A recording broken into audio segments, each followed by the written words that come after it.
On a typical morning in Los Angeles, the city wakes up to its usual fast-paced rhythm. The streets are already pulsing with the hustle and bustle of people who, in a hurry, adjust to their routines before diving into work. In the kitchen of Mike, the newly appointed director of the city's emergency management office, the aroma of freshly brewed coffee mingles with the smell of toast. He prepares breakfast while chatting with his daughter, Kelly. Kelly has been a greater challenge since her parents' divorce. Today, they were supposed to start a vacation trip, a time reserved to reconnect and heal. However, fate has other plans. An unexpected earthquake shakes the city with impressive, albeit brief, force. At the local hospital, Dr. Calder juggles to keep a patient on the stretcher, preventing the situation from worsening. Amidst the chaos, Mike decides to postpone the vacation and head to work, leaving Kelly under the care of a babysitter. Upon arriving at the office, his colleague Emmett tries to reassure him, informing him that despite the scare, the magnitude 4.9 earthquake did not cause major damage. But Mike, with his sharp instinct, prefers to check everything personally. His intuition proves to be correct. While inspecting the city, he discovers that not only has a water pipe burst, but there are also gas line leaks. Meanwhile, in a city park, workers extending the subway's red line take a moment to bet on the earthquake's magnitude. Suddenly, a noise surprises them, and a strange yellow gas emerges from the tunnel. Instinctively, they run to help a colleague who exits with severe burns. The news reaches Mike while he's at the park, where he confirms that several people have been affected by similar burns. Initially, everyone thinks it's steam, but Mike suspects something more sinister.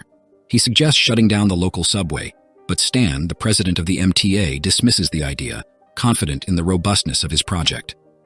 As the injured are examined further, an analysis reveals an unusual odor on the burns, indicating an unknown cause, unrelated to steam or common gas. Emmett, trying to divert Mike from the case, claims that gas leaks are not his responsibility, but Mike, defying orders, follows his instincts. Alongside his colleague Gator, he ventures into the sewers in search of answers, facing an increasingly hot and suffocating environment. The tunnel near the subway shook with each passing train, and Gator noticed something strange as he looked at the ground. Charred rats scattered along the path. His rubber gloves began to melt, a sign that something more dangerous was at play.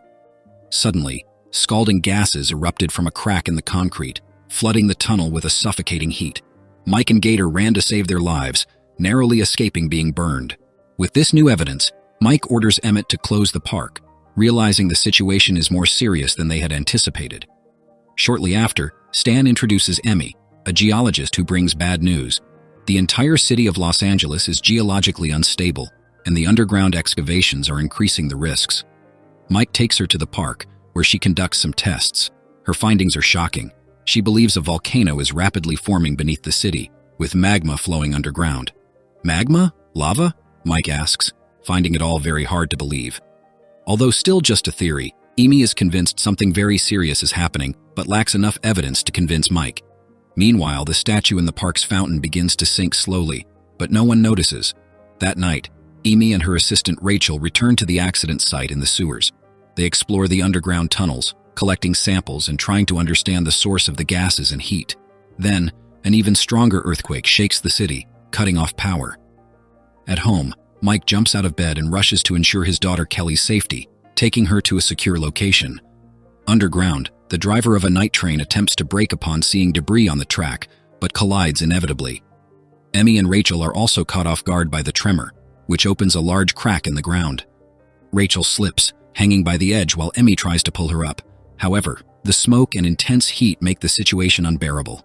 A burst of steam hits Rachel, who is fatally burned before Amy's eyes, who is powerless to help. Devastated, Amy emerges from the tunnel and notices the fountain water in the park beginning to boil. Power generators are activated in parts of the city, while Mike leaves home with Kelly, thinking his office might be safer. But the chaos only worsens. Huge steam geysers explode from manholes, and rocks begin to fall from the sky. Mike watches, in disbelief, as a massive wall of smoke rises to the heavens, and the small rocks soon turn into lava bombs, igniting fires throughout the city. Houses catch fire, and buildings and structures like traffic lights begin to collapse as debris falls, creating a chaotic scene.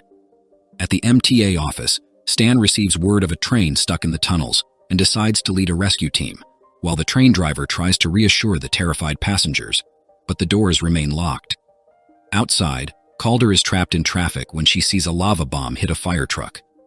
Seeing the panic in the streets, Mike stops his car to try to calm people down, but the situation is already out of control, with looters breaking into stores amid the chaos. Meanwhile, Amy, distracted by the ashes falling from the sky, has part of her equipment stolen. Firefighters work frantically, but are overwhelmed by the unfolding disaster.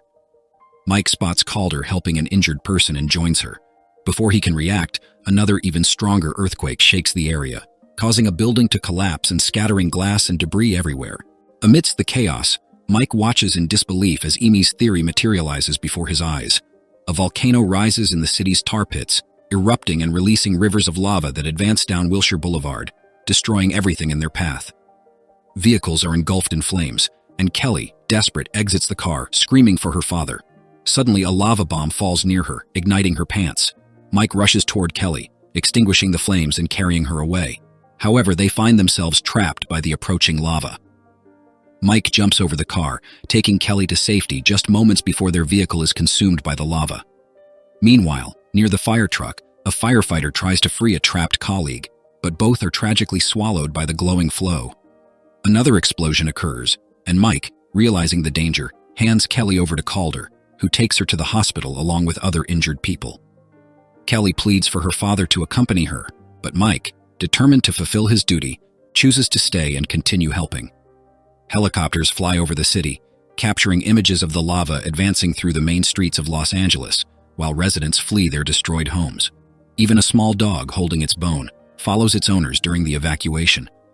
Emmy joins Mike, helping to coordinate the evacuation and trying to find ways to contain the flow of lava.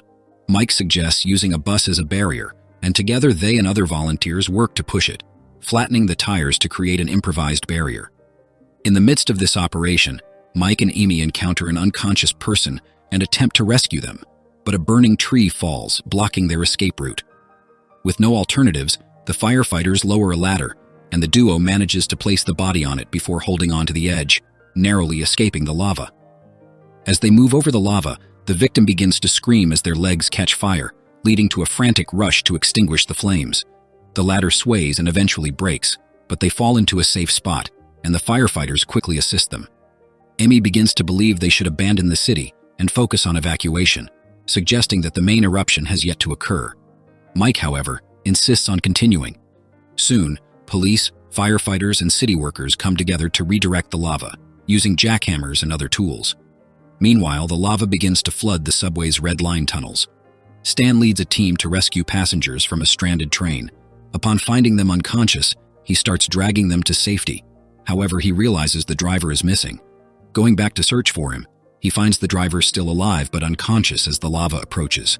With his shoes melting, Stan manages to save the driver, but he himself cannot escape in time and is consumed by the lava. In the streets, Amy picks up a basketball and places it on the ground, watching as it rolls away, revealing a slope that directs the lava toward a gas station. Workers push vehicles to divert the flow, but their efforts are limited. Emergency trucks arrive, and Mike and Amy devise a plan to build concrete barricades at the intersection of Wilshire and Fairfax, creating a basin to contain the lava. Helicopters drop water to form a hardened crust over the lava. Civilians join in to push debris and reinforce the barriers, while veterinarians care for injured animals, and Calder treats children, asking Kelly to keep them entertained until their parents arrive. As firefighters spray water over the hardened lava crust, the eruption seems to be under control, and everyone celebrates, believing the danger has passed. However, Amy remains suspicious. She decides to enter the subway tunnels to confirm her suspicions. Using a monitoring device, she realizes that although the lava has stopped on the surface, it is still flowing underground. Immediately, Amy alerts Mike, warning him that the lava has merely been diverted and is now about to emerge again, this time near the Beverly Center, where the medical tents are located. Mike and Emmy lower a camera into the tunnel to investigate, but it quickly burns out when hit by a rapidly advancing wave of lava. Mike pulls Amy away at the last moment, just before flames erupt onto the street. Analyzing the pace of the eruption, they calculate that they have only half an hour before the lava reaches the city.